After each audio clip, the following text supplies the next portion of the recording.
जय हिंद फ्रेंड्स, नमस्कार। आज के मनोविज्ञान के वीडियो में हम लेकर आए हैं बालक के विकास की अवस्थाओं से संबंधित वन लाइनर क्वेश्चन। तो सभी प्रश्न बहुत महत्वपूर्ण हैं।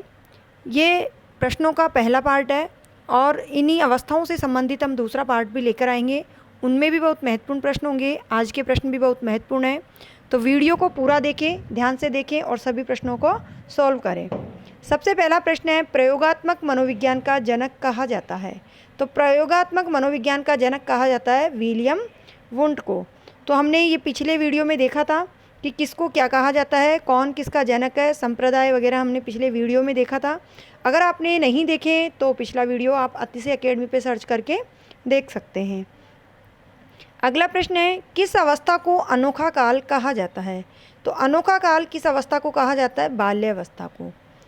ये एक ऐसी अवस्था है जो बहुत ही अनोखी होती है। बच्चा विभिन्न प्रकार की क्रियाएं करता है, विभिन्न प्रकार के खेल खेलता है और उनके मन में बहुत जिज्ञासा भी होती है। तो ये जीवन का सबसे महत्वपूर्ण काल होता है और इसे अनोखा काल भी कहा जाता है। अगला है, खेल से मेरा अभिप्राय किसी कार्य को पूर्ण हृदय से करना है। यह कथन किसका है? तो खेल के बारे में ये कथन है हेनरी कॉल्ड कुक का। परिभाषा ध्यान रखनी है। वैसे हमने परिभाषाओं से संबंधित तीनों अवस्थाओं की परिभाषाओं से संबंधित वीडियो डाल दिया है, उस वीडियो को आप देखें और महत्वपूर्ण परिभाषाएं सभी एक ही वीडियो में शामिल कर ली है। तो आप उनमें से आप परिभाषाओं को याद कर सकते हैं। कुछ और जो महत्वपूर्ण परिभाषाएं हैं वो हम प्रश्नों के साथ वीडियो में शामिल कर देंगे। जीवन का सबसे महत्वपूर्ण काल कौन सा है? तो जीवन का जो सबसे महत्वपूर्ण काल है वह है शैशव काल। अगला प्रश्न है, संवेदना एवं ज्ञानेंद्रियों द्वारा सीखने की अवस्था कहलाती है। संवेदनाओं के माध्यम से, ज्ञानेंद्रियों के माध्यम से किस काल में बालक किस अवस्था में सीखता है, यानी शारीरिक क्रियाओं के माध्यम से भी सीखता है, वह है शैशव अवस्था। तो शैशव अवस्था है जिसमें संवेदना एवं ज्ञानेंद्रियों के द्वारा बालक सीखता है। बाल्यावस्था में बालक सीखता है। कैसे सीखता है? बाल्यावस्था में बालक अनुकरण के द्वारा सीखता है। ये पूर्व बाल्यावस्था आएगी यहाँ पे। अगर आंसर में कहीं उत्तर बाल्यावस्था या पूर्व बाल्यावस्था दो ऑप्शन हो तो वहाँ हमें पूर्व बाल्यावस्था ध्यान रखना है। भावी जीवन की आधारशिला कौन सी अवस्था में रख दी जाती है? भावी जीवन से अर्थ है कि आगे आने वाला जीवन कैसा होगा, इसकी आधारशिला कौन से काल में या कौन सी अवस्था में ही रख दी जाती है, यानी कौन सी अवस्था में जो पालन पोषण होता है बच्चे का, किस प्रकार की जो परवरिश है, वातावरण है, परिस्थितियां हैं, उसी के अनुसार उसका आने वाला जीवन होगा। ऐसी आधारशिला मानी जाती है शैशव अवस्था को। मनोविज्ञान किस प्रकार का विज्ञान है? तो जो मनोविज्ञान है वो विधायक विज्ञान है। प्रतिद्वंदात्मक सामाजिकरण का काल कौन सा है? प्रतिद्वंदात्मक, जिसमें प्रतिद्वंदता रहती है, वह काल है, उसमें सामाजिकरण भी सीखता है, तो वह काल है बाल्य अवस्था। बाल्य अवस्था में बालक के अंदर प्रतियोगिता की भावना, प्रतिद्वंदी की भावना अधिक रहती है। खेल कार्य में एक प्रकार का आनंद है। परिभाषा है या कथन है, खेल कार्य में एक प्रकार का आनंद है। जो कार्य है उनमें खेल एक ऐसा कार्य है जिसमें आनंद प्राप्त होता है, और यह कहा है वैलेंटाइन ने। जीविकोपार्जन के लिए खेला गया खेल कहलाता है। यानी जो जीविकोपार्जन से अर्थ है कि अर्थ प्राप्ति के लिए या धन प्राप्ति के लिए जो कार्य किया जाता है, जीवन को चलाने के लिए जो कार्य किया जाता है या जो खेल खेला जाता है, यानी खेल उसी को कहते हैं जो क्रिया करता है। खेल से यहाँ अर्थ है जो भी कार्य किया जाता है, तो वह कार्य जो जीविकोपार्जन के लिए किया जाए उसे क्या कहा जाता है? उसे कहा जाता है कार्य।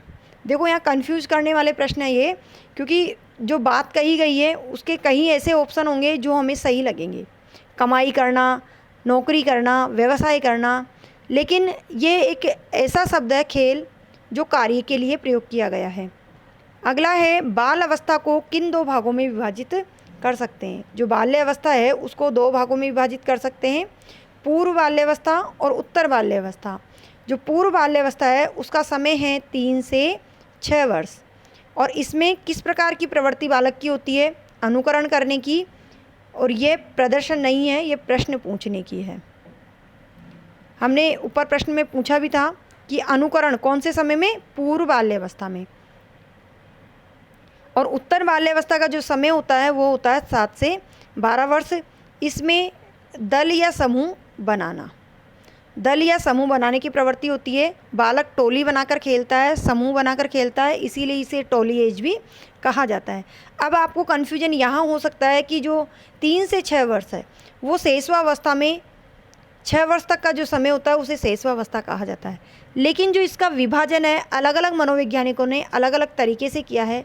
यह जो विभाजन है या जो इस प्रश्न का आंसर है उसके हिसाब से हम ऐसे समझ सकते हैं कि जो पूर्व शेषवावस्था है और उत्तर शेषवावस्था है, वहाँ उत्तर शेषवावस्था से पूर्व बाल्यावस्था शुरू हो जाती है। जो पूर्व बाल्यावस्था है वो उत्तर शेषवावस्था से ही शुरू हो जाने के कारण 3 से 6 वर्ष का समय पूर्व बाल्यावस्था का माना जाता है। और यह है उत्तर बाल्यावस्था। यहाँ 12 वर्ष में किशोरावस्था शुरू हो जाती है, तो पूर्व किशोरावस्था का समय 12 से 14 वर्ष या कहीं कहीं आपको 10 से 14 वर्ष भी मिल सकता है। तो विभाजन को भी ध्यान से देखें और समझने का प्रयास करें कि प्रश्न क्या पूछा जा रहा है, उस हिसाब से उत्तर दें। अब देखो, मध्य बाल्यावस्था काल कहा जाता है, हमने कहीं भी नहीं पढ़ा क्योंकि सब में 2 अवस्थाएं मानी है, पूर्व और उत्तर। अब यहाँ प्रश्न पूछ लिया गया मध्य बाल्यावस्था किसे कहा जाता है, तो मध्य बाल्यावस्था क्या होगी। जो ऊपर हमने प्रश्न देखा है 3 से 12 वर्ष का समय दिया हुआ है, तो इसमें जो मध्य का समय है 6 से 9 वर्ष तक का, 12 से पहले 6 से 9 वर्ष तक का, 3 वर्ष ऊपर से और 3 वर्ष नीचे से लेकर के 6 से 9 वर्ष का जो समय है उसे हम मध्य बाल्यावस्था कह सकते हैं। विकास की कौन सी अवस्था नासिज्म या स्वयंमोह कहलाती है। ऐसी कौन सी अवस्था है जिसमें बालक की प्रवृत्ति स्वयंमोह की होती है, स्वकेंद्र की होती है, स्वार्थ की होती है, अपने आप को ही प्रेम करने की होती है, उसे फ्रायड ने नासिज्म अवस्था कहा है। और ये कौन सी अवस्था होती है, यह होती है शेषवा अवस्था। पूर्व बाल्यावस्था में किस प्रकार की मित्रता होती है। जो पूर्व बाल्यावस्था का समय होता है उसमें क्षणिक मित्रता होती है, जबकि हमने पढ़ा है बाल्यावस्था टोली, गैंग एज, दल समूह बनाने की होती है और मित्र क्षणिक नहीं बनते हैं। लेकिन यहाँ प्रश्न पूछा गया है पूर्व बाल्यावस्था, इसीलिए कहा जा रहा है कि आप प्रश्न को ध्यान से देखें, हर शब्द पर गौर करें। यहाँ पूर्व बाल्यावस्था पूछा गया है जहाँ कुछ समय शैशवावस्था में भी गिना जाता है, तो वह मित्रता होती है क्षणिक मित्रता। शैशवावस्था की मुख्य विशेषता है, जो शैशवावस्था होता है, समय होता है, उसकी मुख्य विशेषता क्या है, तो उसकी जो मुख्य विशेषता है वह है सीखने की प्रक्रिया तेज होती है, जिज्ञासा की प्रवृत्ति होती है और अनुकरण द्वारा सीखने की प्रवृत्ति अत्यधिक होती है। इस अवस्था को सीखने का आदर्श काल भी कहा जाता है। बाल्यावस्था को अनोखा काल और शैशवावस्था को आदर्श काल, ये हमें ध्यान रखना है। यह है शैशवावस्था, जबकि अनोखा काल कहा जाता है बाल्यावस्था को। विकास की तीनों अवस्थाओं में बालक के चिंतन की क्या स्थिति है। देखो यहाँ हमने तीनों को एक साथ रखा है ताकि आपको अच्छे से समझ में आ जाए। जो तीनों अवस्थाएं हैं उसमें चिंतन की क्या स्थिति रहती है। जो शैशवावस्था है उसमें चिंतन होता है अतार्किक, बालक तर्क करना नहीं सीखता है। अतार्किक, ऐसे अर्थ नहीं, यानी तर्क करना नहीं आता है बालक को। जो शैशवावस्था होती है वह अतार्किक चिंतन की अवस्था होती है। दूसरा है बाल्यावस्था, यह है मूर्त चिंतन। इसमें मूर्त रूप से अपने आप में बालक चिंतन करता रहता है और कहीं जिज्ञासावश कुछ सवाल भी पूछता है। जबकि जो किशोरावस्था है वह पूर्ण रूप से तार्किक चिंतन की अवस्था होती है। बालक इसमें तर्क करना सीख जाता है और हर विषय पर तर्क करता है। कौन सी अवस्था में विकास की दर सबसे धीमी होती है। विकास की दर बाल्यावस्था में सबसे धीमी होती है, जबकि शैशवावस्था में सबसे तेज होती है। बच्चे तार्किक एवं मूर्त रूप से सोचना कब आरंभ कर देते हैं। तार्किक एवं मूर्त रूप से, तर्क है लेकिन मूर्त रूप से, इसीलिए मूर्त तार्किक अवस्था कहा जाता है। किसको कहा जाता है मूर्त तार्किक अवस्था? बाल्य अवस्था को। ऊपर भी आया है भी प्रश्न में। तो जो मूर्त तार्किक अवस्था बाल्यावस्था को कहा जाता है, यहाँ प्रश्न पूछा है बच्चे तार्किक एवं मूर्त रूप से सोचना कब आरंभ कर देते हैं, तो वह समय है मध्य बाल्यावस्था का, 6 से 9 वर्ष का। अगला प्रश्न है नायक पूजा, हीरो वर्शिप कौन सी अवस्था का गुण है? वीर पूजा, नायक पूजा या हीरो वर्शिप, यह है किशोरावस्था का गुण। बालकों की सोच अमूर्तता की अपेक्षा मूर्त अनुभवों एवं प्रत्यक्षों से किस अवस्था में होती है? बालकों की सोच अमूर्तता की अपेक्षा मूर्त अनुभवों एवं प्रत्यक्षों से किस अवस्था में अधिक होती है? यानी मूर्त जो तार्किक अवस्था है वही समय है, तो यह है 7 से 12 मूर्त बाल्य अवस्था। नेता बनने की इच्छा कौन सी अवस्था में होती है? तो नेता बनने की इच्छा होती है बालक की बाल्य अवस्था में। जब हम देखते हैं कि बच्चे समूह में खेलते हैं, उनमें से जो बच्चा थोड़ा सा तेज होता है, थोड़ा बड़ा होता है, वह अपने आप को लीडर मानता है और सब बच्चों को अपने अनुसार खिलाता है। बालक किस अवस्था में कौन सी एज कहते हैं? बालक की किस अवस्था को कौन सी एज कहा जाता है? तो यहाँ सबको एक साथ देखेंगे।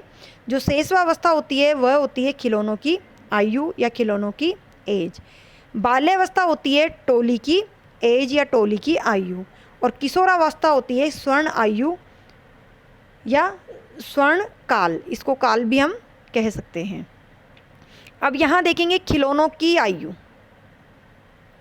जबकि खेल की आयु अगर पूछा जाए, खेल की आयु तो वह होती है बाल्य अवस्था।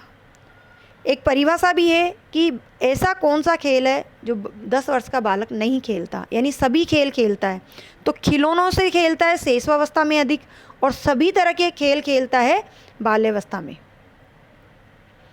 खेल संवेगों को स्थिरता प्रदान करने में सहायता देता है, ये किसने कहा? यह कहा स्किनर एवं हैरीमन ने। अगला प्रश्न है आपराधिक वृत्ति किस आयु वर्ग में अधिक पाई जाती है? जो आपराधिक वृत्ति है वह पाई जाती है 12 से 14 वर्ष में, और ये कौन सी अवस्था होती है? किशोरावस्था।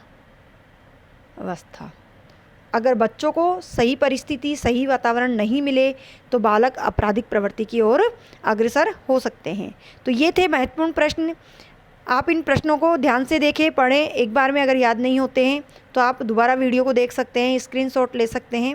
वीडियो अगर पसंद आया हो तो प्लीज़ वीडियो को लाइक करें, शेयर करें और चैनल को सब्सक्राइब करें।